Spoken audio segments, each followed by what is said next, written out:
I got to ask you this question, and I haven't asked you this yet.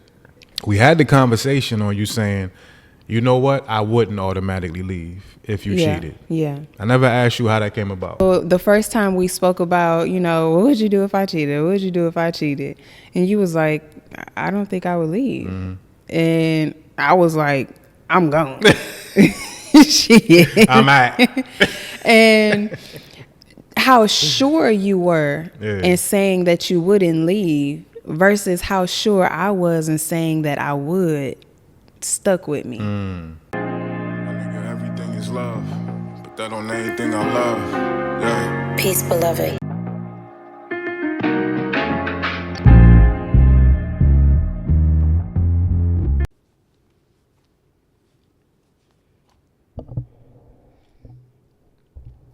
Hello, hello, hello. Do it again. Hello, hello, hello. Oh, I thought you did something else.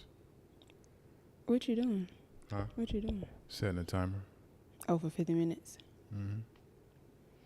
While you try. You can talk to them. They ain't minding me. No, they are minding you. I can't start without my co-host. You're a co-host. I'm right here. You're a co-host. I'm a co-host too. No, we both hosts.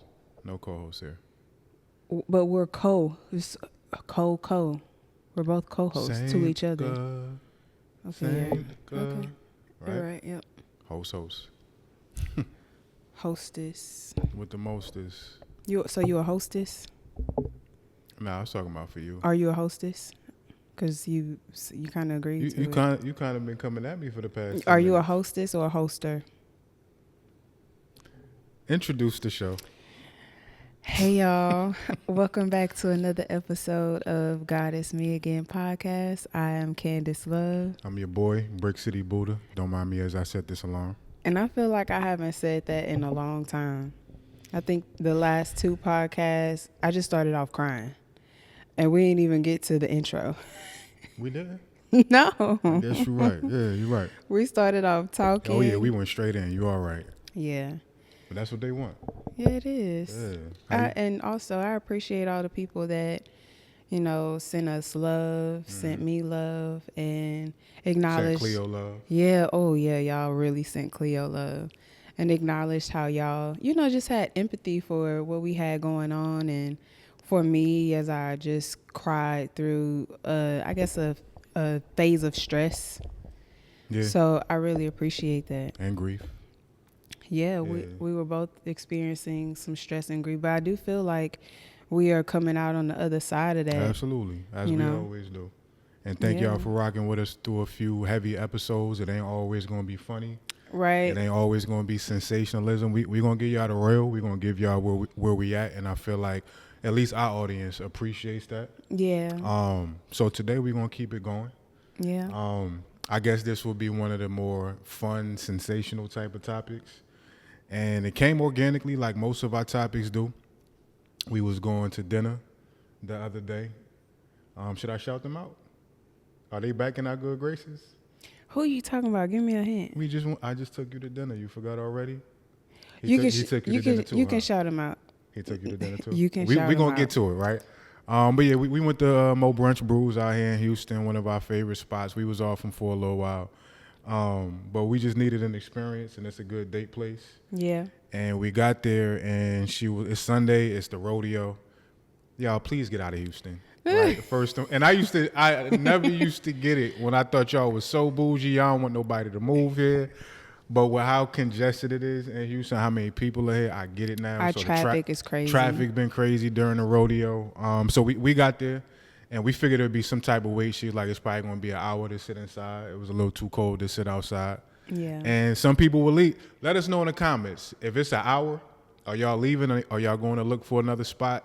I used to be that question. guy. Yeah. You probably used to be that. Oh, yeah. That woman. I'm leaving, or I'm trying to finesse my way to get a spot earlier. And it's the thing. If you leave, it's going to take you at least an hour to go somewhere else and That's do the whole fact. thing over again, right? But we in a different phase of our life. We're a lot more patient. So we said, cool, we'll wait an hour. And we were just vibing out in the car. Mm-hmm. We had the extra camera with us. And I just turned that thing on and just started asking you some questions. Yeah. Didn't even know what we was going to do with it until we watched it back. Like, nah, this needs to go out, especially in preparation for this episode. And we got a couple posts going super viral right now based off that conversation. And in that conversation, I was pretty much hypothetically asking. I guess it wasn't clear. And it came from somewhere. What you mean? The post that I sent you of the guy. Oh, give context. So there's should I mention their names? Yeah, I mean, they public figures. Yeah, because we're not speaking badly about them. But there's DeVal and Kadeem. Mm-hmm. They have a very, very big public relationship that's evolved from just social media content to movies and TV shows. Very dope couple, right? too. It's Yeah. like, it's fire to see their whole family dynamic just evolve in such a beautiful way. But DeVal posted a photo of him kissing one of his castmates on the forehead. Side, or the side forehead kiss. Yeah, the side forehead. And I do believe it was in celebration of something. Right. I don't know the full context, but it didn't look like they was just walking and he kissed her on the side of the head. Yeah, I think she had won some type of award. Yeah, so it was in celebration of something. And I do believe that they have some sort of connection with him, her, and his wife. Okay. But on the show, Right. they do have sexual interests, like they're their partners Right. on the show. And so when I saw it, I was like, She was like, babe, look, I got teeth. you know what I'm saying? I was like, okay, that's different, because in my mind, I don't know in what world a man who is married will kiss somebody that he's just great friends with Right. on the side of the forehead. Right. Outside of an open relationship. Outside of an open relationship, to me, it doesn't seem appropriate. There's so many ways to show affection and love to somebody that you're really close to. And when I went into the comments, because, you know, I always go to the comments, and the first comment was like, your wife must be a strong woman. Yeah. And so it just brought about the conversation of, do you think when he went home after this was posted that there was a conversation? Right. Do you think that there was even a possibility that she felt away? Because their chemistry is so clear and undeniable. It made me look like, dang, y'all got real good chemistry. Right. So that's what brought up the conversation that we're about to go into. Yeah, and you asked me, do I feel like I will ever be in that position? Because we talk all the time how you share me on an emotional level with different women, and it's no judgment to them. Everybody flex how they flex. Yeah, for sure. It may not have even been a thing when they got back to the crib, but Right. as we were just, generally talking about it, I really went through my mental Rolodex, all the different moments I've shared with different women, very intimate moments on a spiritual and emotional level, like we've talked about. I couldn't think of no reason why I would, and in the black and brown community, we know what a forehead kiss is, right? Yeah, it was on the side, but that's still your lips to the flesh of her face, right? And I got a whole woman, I got a wife at home. I just couldn't think of a reason that I would need to do that. I got great female friends that I've been friends with a long time, that I'm proud of when they do great things. You're going to get the tightest hug ever. Yeah. You're going to get, you did that, you're not getting no side forehead kiss. And again, no shade to them, but it opened up a bigger conversation that we started to have in the car. And precursor to even what you said, and we'll get to this in a minute on one of the topics, but recently we had a conversation where you kind of brought up, again, hypothetically, if I ever cheated. Before, you was like, I'm out. Right. Yeah. And I used to say, I think I would at least give it a shot. If she was on the other foot and you stepped out, I would need to hear context. I would need to have a conversation. Yes, I would be devastated. I would be crushed. But I don't think I would just automatically leave. Right. You was the opposite. Right. Recently, you was like, and I forgot how that conversation came up, but you were just like, I think I may have changed my mind or my heart on that. And we started to talk about that as well. So in the car, we was just kind We of. should touch on that too at some point. No, throughout that's the on the conversation. list. Okay. That's on the list. So in the car, I was just hypothetically, a lot of people in the comment section thought I was actually asking, I guess, for a hall pass, which kind of probably made it go even more viral. But I say in the beginning, if, right? And I was just asking, kind of if I was in that position and I did have feelings for another woman, not just attracted to, have feelings for is a whole different ball game. Yeah. How would you want me to handle that? And you want to share what you said? Yeah, so the gist of it is, when we are in love with somebody, in a relationship with somebody, and they learn that there may be chemistry, typically a person doesn't tell their partner until they've already had sex, they've already cheated emotionally or physically, or they've already recognized they have feelings for somebody and they want to act on it. And so my thing was, if this is a hypothetical situation, the moment you feel there's a like just the second the inception of the thought happens that you may possibly feel a way towards somebody or for somebody, I need to know. And I think when we have this conversation, it's not just a hypothetical. It's like, what's the protocol? Because we're human. Right. And so there could be somebody happen, that, you know, shows up that you have interest in, that I have interest in. And so what happens when when something like that surfaces? Do we just block out the conversation because we're afraid that it's going to ruin our relationship? Do we hold it within and allow it to fester? Or do we acknowledge the inception of a thought, the inception of an emotion has surfaced? Now the protocol that me and my partner have discussed is when the inception of that feeling happens. And that's just a gut feeling, something you feel in your chest. There may not be... Y'all know. Like, we ain't got to play with this. We grown. It may not be any words attached to it. It may not be any desire attached to it, but you felt something. The protocol is, I felt something, now it's time for me to relay that to my spouse. And we can have a conversation of how we're going to move forward. Because if that inception and that thought continues to persist, and you begin to act on it, well, you violated our protocol. We've already talked about it. And that talking about it initially, just in case it ever happens, I think makes everybody feel a little bit safer in a relationship. And it removes all the guesswork, and that's where a lot of people get in trouble, when you make them have to guess, because y'all stay ready, you ain't got to get ready. If y'all having these conversations prior, you going to know what to do. And like I said, we know. You know, the work wives and work husbands, and even if it's not nothing necessarily serious in those situations, it'd be people that you frequent in some way, shape, or form where you lock eyes. Y'all may not even say nothing, but you feel that synergy, you feel that spark. And even if that was the scenario, even if I didn't do anything with the synergy, if I had no plans on acting on it, I had never acted on it, is it still an issue for you? And initially you said violation, and then you kind of dialed that back. What was the other word you used? You remember? Intrusion. You said it was an intrusion on what we have together. Yeah. And that's the part I especially feel like a lot of men don't. Matter of fact, women is out here moving and shaking. Oh, yeah. Damn near as much. Y'all probably a little better with it. Y'all tend to not get caught.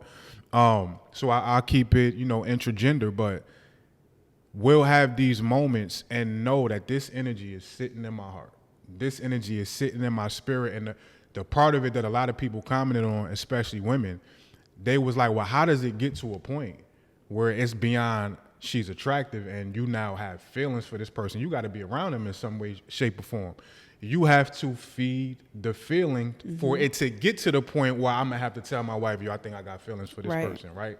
And every ounce of you feeding that feeling, whether in your own imagination, in your own mind, the conversations you may have with that individual, it's a calculated choice to get closer and closer to doing something that could jeopardize your relationship.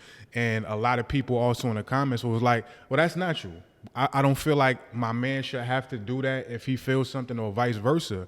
But this is part of why the relationships get to the point where the SHIT hits the fan. Yeah. Somebody then stepped out, and then the other person's like, how could this happen? There's no protocol. Exactly. Yep. Yeah.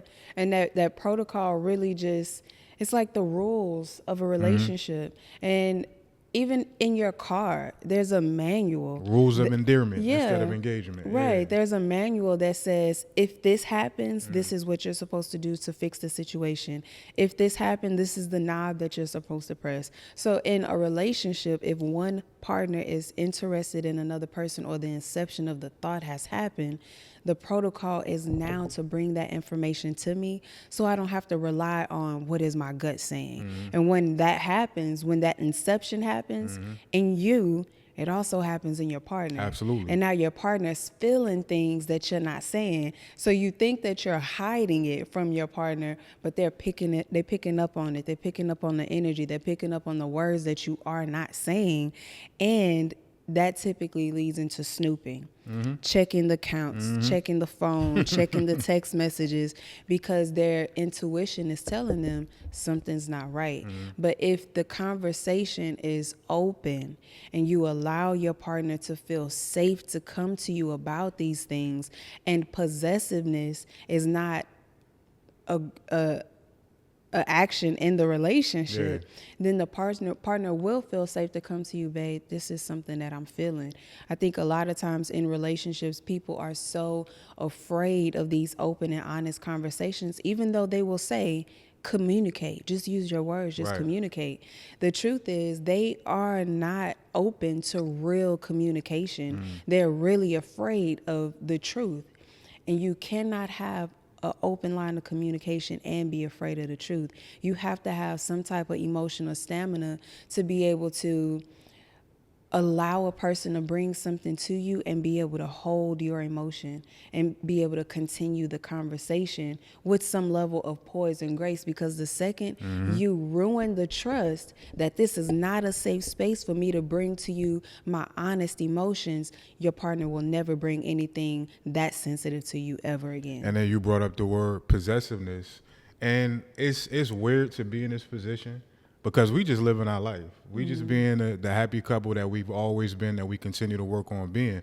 But to the world, we look like pariahs. Like, people ain't never seen the way we function. And we don't, like, I guess, take that responsibility on our shoulders, but we are starting to understand it more and more, especially with this podcast being consistent. And a lot of people have never seen the balance, I guess, the parallel between a monogamous couple that exists outside of possessiveness. People feel like those two things can't exist in the same space. And in the video, in the clip, as we was talking, you was like, because I would want you to tell me from rip, like we just discussed, and you was like, you know, I may support you on your journey. Right. Depending on the context and how the conversation going, I'm appreciate the fact that you're giving me a choice, because that's part of this too. If you really love that person, I said from rip, I heard you say it on the phone the other day. My husband told me from early on, I'm going to do whatever it takes to keep you free. Right? Not talking about open relationship stuff, just talking about I'm going to always make sure you have a choice in the matter by being upfront. Right? So you was saying in the clip, like, I may support you on your journey if I feel like that's something that's best for you. If you feel like that's something best for you, I'm going to support you on that. And then my next question was, but I can't have you at that point. You're like, no. Right. So you have a space where monogamy exists. You have a space where this monogamy, exclusivity, I say, exists outside of possessiveness, while boundary is still included all in the same soup. And a lot of people feel like monogamy is so rigid, or poly life may be so open or too open and free, because they don't realize you could have that triumvirate in the same space. Perfect. That's perfectly said. I was speaking to one of my sisters yesterday, and she was telling me that she comes from the background of poly, and how refreshing it was for me to have boundaries in our monogamous relationship, which you have as well, but specifically from a woman's standpoint. And she was saying how, you know, she thought freedom in a relationship meant being poly. And so I had to tell her that we're in a monogamous marriage, but from the rip, you made sure to let me know I'm going to always keep you free, and I'm going to always keep you free. That means if anything were to happen, if someone were to ever come into our lives, your life or my life, and that felt like something you wanted to explore, yes, I would be hurt. Yes, I would be devastated. But am I going to stand in your way? No, because the intention of our relationship before love is I just want the best for you, emotionally and spiritually. So that means if someone comes into your life and it's something you need to explore for your own well-being, I'm going to support that. And so that looks like extreme freedom. But within the confines of a monogamous relationship, you're not trying to possess me, I'm not trying to possess you. It really is, if at any point you need to go explore something outside of this because it's going to do something for you, then I want to support that. And I get to also choose, and this is where the boundary comes in. I get to also choose if that works for me or not.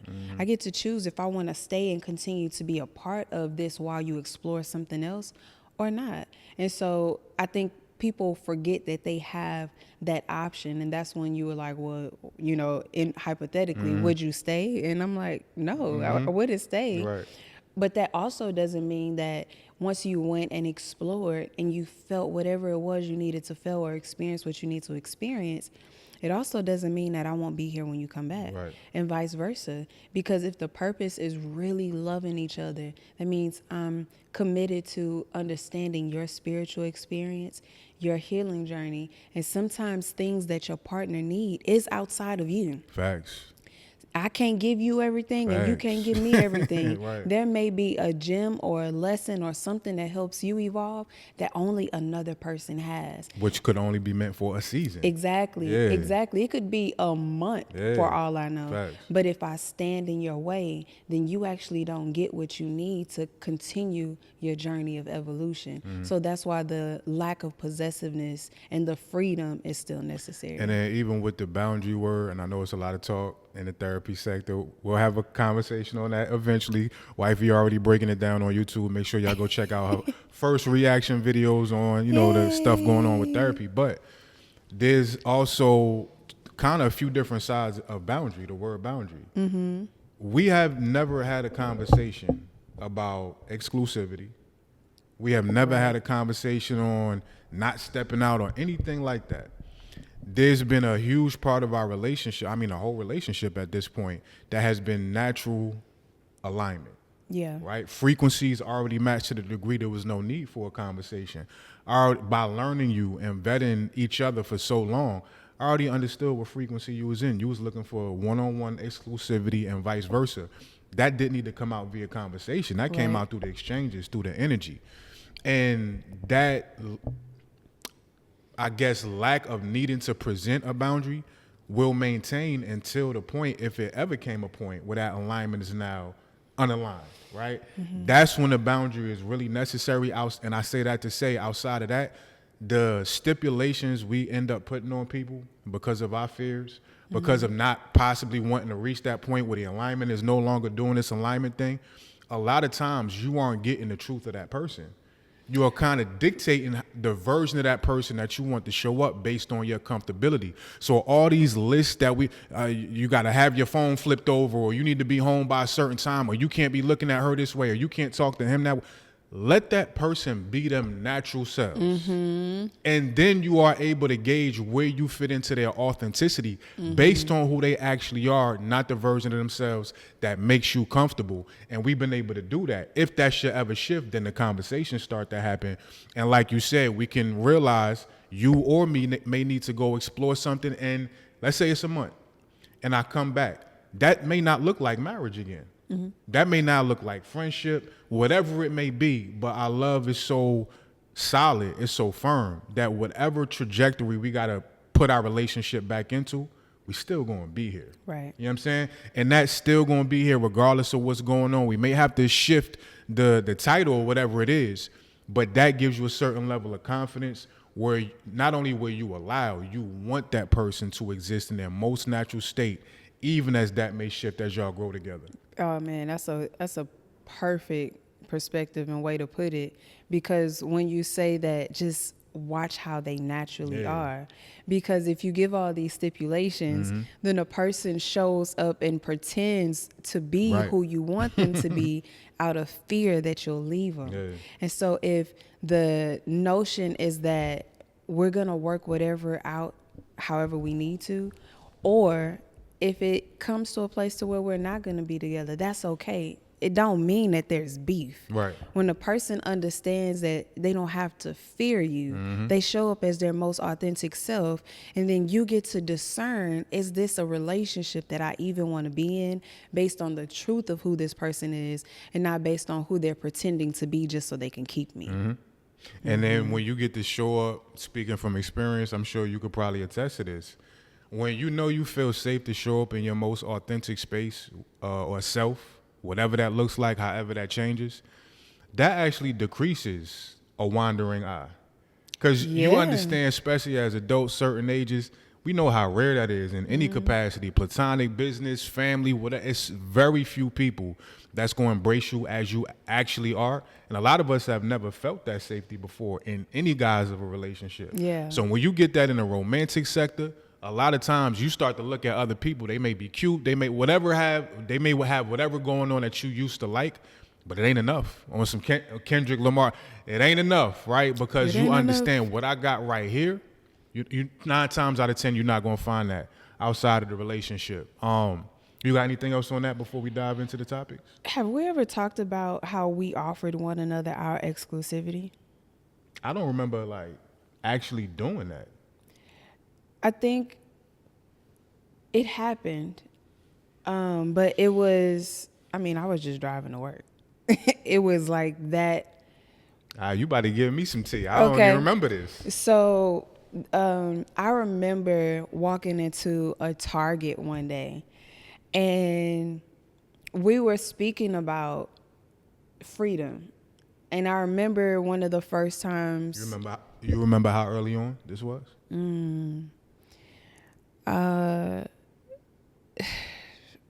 I feel like it may have been before you came. Okay. Possibly after. Okay. The first time you came to Okay. Houston. Because remember, we were long distance our first, 2 years? Yeah. So I was walking into a Target, and I remember you saying, however many times you'd said this, but in this particular time, you said, I'm going to always keep you free. And this particular day, I'm like, I don't want to be kept free. I do remember. I remember that. Enslave me. Yes, I'm like, I don't want to be kept free. Yeah. And I just remember, feeling I just remember feeling into like, Candyss, what was that about? Because you actually do love your freedom, but where did that come from?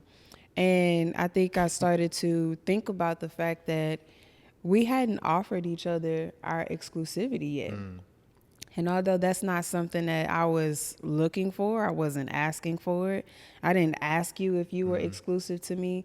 I think that's just something that you offered me that information. Yeah, we was already functioning in exclusivity. We just hadn't stamped it. Right, we Yeah. hadn't spoken about it. And I think you just offered me that, and it wasn't like I offer you my exclusivity. It was more like letting me know that you are the only person that I want to be with or talk to in this capacity. So it was reassuring to me. But that conversation was so big because it let me know that exclusivity is an offering. And most times people expect that because they like the person, because they're spending time with the person, and because they have entered what they call a relationship. And so it let me know that I needed to offer you my exclusivity and make it known that you also are the only person. And you weren't saying that for me to say that. Yeah. It was just, in passing. It was a random conversation we were having on the way to work, and you were just kind of letting me know how you felt. That was it. You were just being sweet. But I learned in that moment, exclusivity is an offering. It's something that I honor you and I give to you, and it's not something that can be expected, because when it's expected and the person wasn't ready to offer that yet, then people's feelings get hurt by what happens in the beginning of them learning how to get to know each other. But the person's like, I didn't offer you my exclusivity yet. Right. But they had that expectation. Well, we've been having sex. We've been dealing with each other. You seeing other people. And I think we have to acknowledge that a relationship is so sacred and it is so spiritual, and you're sharing so much of your energy and your energetic spirit with one another, that the offering of exclusivity should also be honored in its sacredness. So when a person does gift that to you, you see it as a gift and not something that you just can demand from another person. And there's a few things with that. I just had the conversation with my brother Satori. We did a beautiful live. It's still on my page right now. We dug into a lot of different things, but we was covering his book, The Law of Redundancy. And we didn't get into it in the conversation, but I had in my notes, there was a part in his breakdown of the law of redundancy, which y'all can look up. Make sure y'all support him as well, cop his book. He talked about overconsumption. And the law of redundancy is pretty much recognizing the loops, the karmic loops, the cycles you may be in that produce undesirable realities for yourself. So to be able to break out of those cycles, you got to start to be able to observe and catch where your life is being redundant and where you're making certain missteps. One of those being overconsumption. We was already in a space of the opposite of overconsumption. I was now functioning in the frequency of manhood where I felt like more of a man. The less I could live on and be happy on, the more I felt like that made me a man. And I had to do with everything. Food, of course, women, my own sexual appetite. I wasn't even masturbating. I still don't, right? I like that. Right. So we didn't really have to have the conversation until we just needed to stamp it. Most people are still under the guise of overconsumption, right? So I'm not even going to advocate that most people attempt to do it the way we did. Most of y'all need to have this conversation as soon as absolutely possible. Most of y'all need to have this conversation before you bust that thing wide open for real. Because once that energy comes into play, a lot of things get convoluted. You're not in your right mind no more. He sprung. He did that thing you like. Y'all open now, right?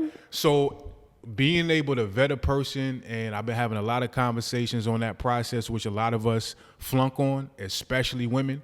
And women are at the forefront. Men take, or as far as society says, men are supposed to take the wheel once we're together. Women got the wheel up until then. Y'all dictate what's going to happen, if he can take you on a date, when y'all dictate all of this. Y'all are the masters of the ship, and a lot of times y'all don't take that responsibility.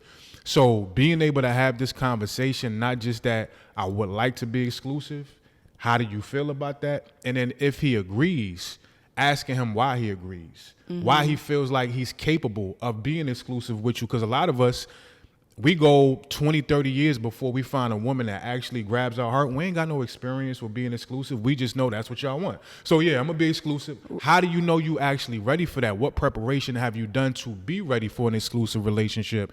And if all those things check out, and this is where I give a lot of credit to the poly community at large, because being that they juggle so many different beings and spirits and energies, they are really forthright on how that particular connection is going to function. They format it, like they are really good with that. From what I've heard, we don't have no experience with it, but I got a lot of poly friends, and they talk to me about how in-depth they go into this. In the monogamous sector, a lot of times we don't do that. We wing it on the exclusivity. We having sex. Yeah, you better not be having sex with nobody else. So even if power and strength, even if y'all go to this degree, y'all also got to format how you want your exclusivity to look. Is him flirting here and there because that's just his natural? Is that okay for you? He may not have sex with them, but we got to, kind of check that off. This don't work in my form of exclusivity. We got to be able to break down to the T what that looks like if we agree to it. Yeah, that's perfect. I just want to check my camera. Okay, we doing good. 32 minutes. You good? Yep. Okay. Anything else on that? Nah. All right, so let's dig into some of the actual questions we got. First one, being that the word synergy and chemistry is part of what we used in that reel, y'all could go check it out.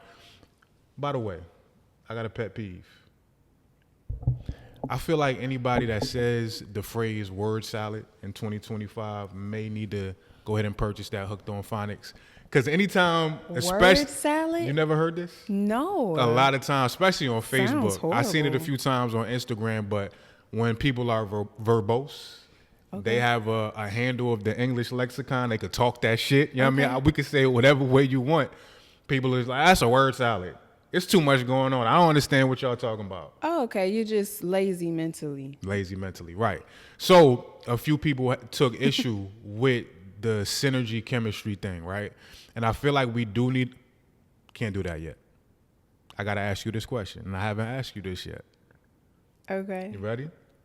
Possibly. So, and pardon me, y'all, we're going to divert. I'm going to come back to that. We always be diverting. Facts. That's how y'all know it's organic. We had the conversation on you saying, you know what? I wouldn't automatically leave if you cheated. Yeah. I never asked you how that came about.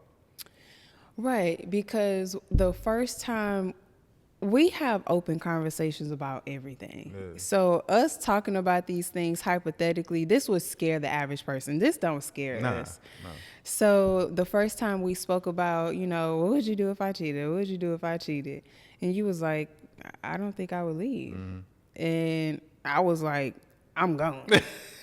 Shit. I'm at. And how sure you were Yeah. in saying that you wouldn't leave versus how sure I was in saying that I would stuck with me. And I wasn't tripping. Wasn't Yeah. even fazed by the Yeah. question. And so one thing about me is I'm not a person that ever sits in fear. Are they cheating? Are they cheating? Are they texting somebody? I've just never operated from that space. And I do know what it feels like to be cheated on. And so my thing was I've been cheated on in the past and I have forgiven the people because I understand why people cheat. Even when I was in the most toxic relationships, I was more angry that I couldn't be angry the way that I wanted to be angry at what they did and how they dishonored me and dishonored our relationship.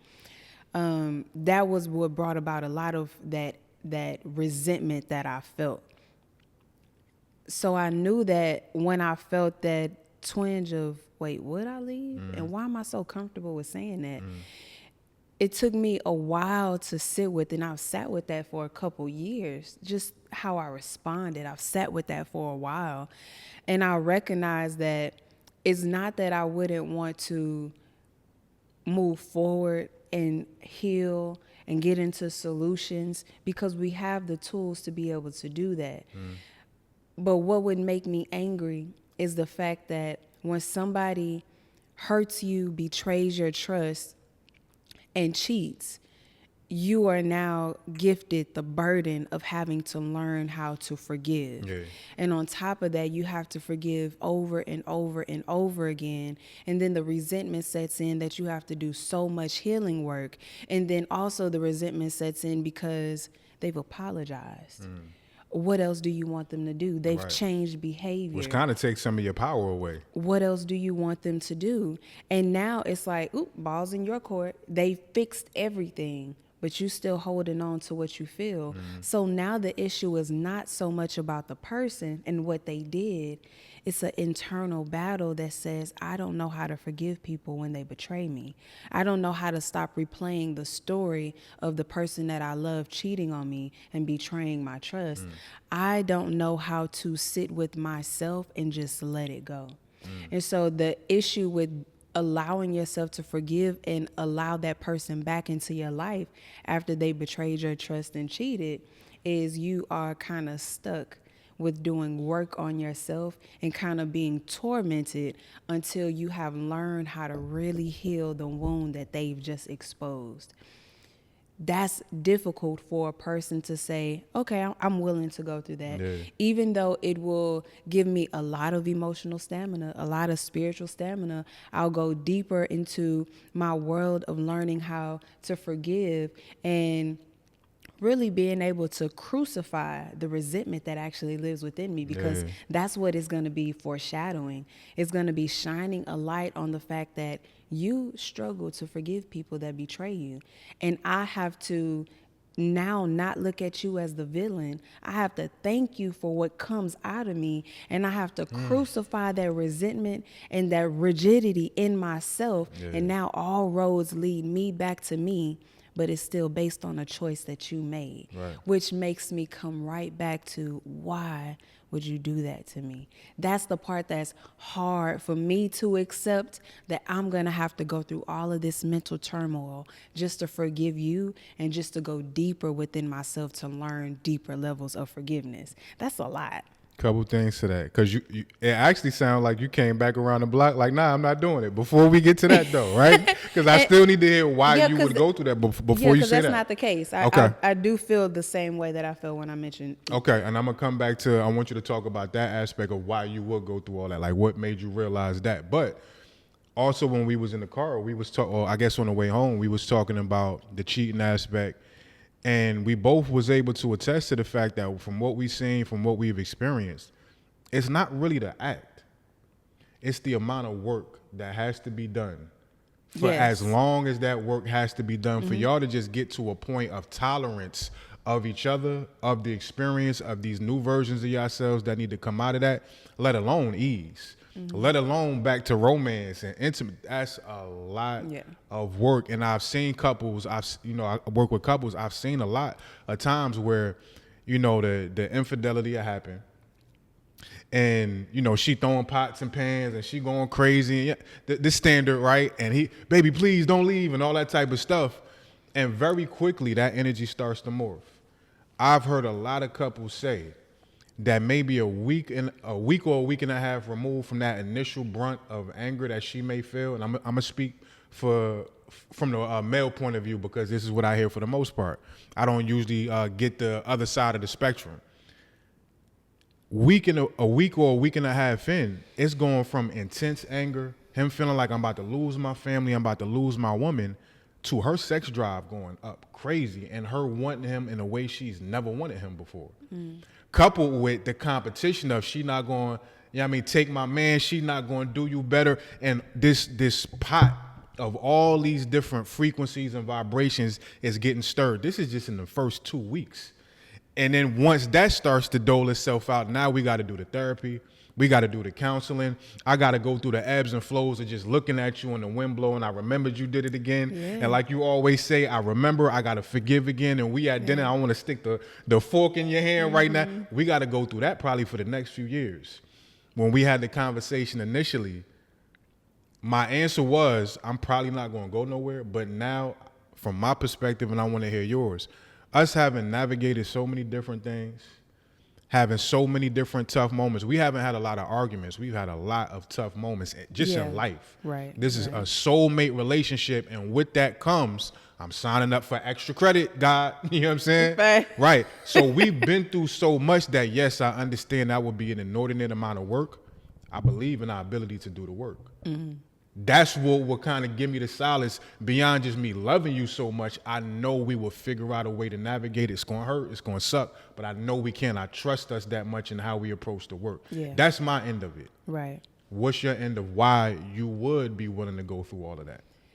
Yeah, I think so. Before I get to why I would, I think the fear that I really have is I fear I wouldn't want to be mean to you. And I think that I would be. I think I would be mean. Yeah. And I would hate to see myself resort to that and not know how to come out of it. No matter how much work, it becomes an obsessiveness. If the obsessiveness wasn't there before, the obsessiveness is there after. And whether it's how I maneuver in the relationship or how I maneuver mentally. And so that would be the fear. The thing that would make me continue to stay is exactly what you just said, is there's nothing that has ever happened that we haven't been able to heal, grow, and evolve from. And with that, with knowing that we have set such a foundation of deep, open communication to where I can give myself permission to go through the whole spectrum of all of these different emotions and to come back and to remember that that healing process isn't linear. Right. And I know that I have a partner that would respect the fact that that healing process is not linear. That would give me the faith that it can be done. And that when something comes up, a lot of times people, after someone cheats, they'll apologize, they'll give it probably a few months, and they don't want to talk about it no more. Right. And then the person that was cheated on feels bad for still needing to work through it, still needing to ask questions, still needing to be validated, and still needing to bring it up. And that causes a lot of dissension because why are you still talking about this? Right. When are we going to get into the solution? Right. I would feel safe in knowing that I would be able to continue to bring it up to you, and we could keep having the conversations that make me feel safe, that give me the safe grounds to just release all the things that I'm holding in here and bring it out here and to purge it. And in response to that, I need to add something to mine too. I also know the uniqueness of your soul, the uniqueness of you as a being. I'm not gonna find that in this lifetime. I will probably go multiple Facts. lifetimes. So hopefully Yeah. I ain't gotta do this shit again, but if I do, it's gonna be multiple lifetimes before I find this frequency again, Yeah, right? yeah. I know that. So that's also part of it, and it's probably the same from your end. If it happened, it was something that you needed to learn or receive from somebody else in whatever way it was. But that coupled with what I first said, and then in response to, I wouldn't want to be mean to you, but you understanding I have the ability and the wherewithal to do that work. As a man who may have cheated on your spouse or your girlfriend, whatever it is, and me hypothetically in that situation, you got to kind of damn near take on the Jesus perspective. Jesus died for everybody's sins according to the book.